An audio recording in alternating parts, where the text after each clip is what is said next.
Իրանն իր մասնակցությունն ունի Հայաստանի տնտեսական ենթակառուցվածքային ծրագրերի իրականացման գործում, որոնք ոչ միայն տնտեսական, այլև իրականում ռազմավարական նշանակություն ունեն։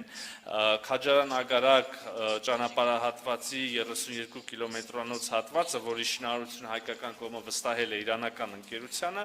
խաղաղության խաչմերուկ նախագծի կարևոր բաղադրիչներից է։ Այսպիսով կարող ենք փաստել, որ Իրանը ոչ միայն առաջին պետություններից էր, որը ողջունեց մեր խաղաղության խաչմերուկ նախագիծը, այլև գործնականում ներգրավված է նախագծի կյանքի կոչմանը։ Հարգելի ներկաներ, գործընկերոջս հետ երկկողմ օրակարգային հարցեր քննարկելուն զուգահեռ բնականաբար անդրադարձել ենք նաև տարածաշրջանային իրողություններին և զարգացումներին։ Այսօրվա քննարկումների ընթացքում ներկայացրել եմ Ադրբեջանի հետ միջպետական սահմանի սահմանազատման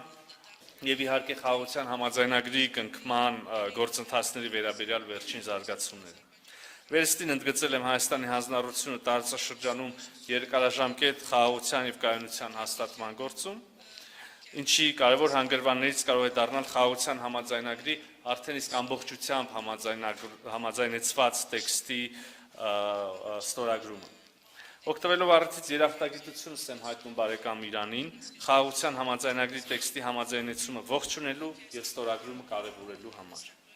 Բազմիցս ընդգծել ենք, որ մենք բարձր ենք գնահատում Իրանի հստակ դիրքորոշումը Հայաստանի Հանրապետության տարածքային ամբողջականության և ինքնիշխանության անձեռնմխելիության վերաբերյալ։ Ինչպես և Իրանի,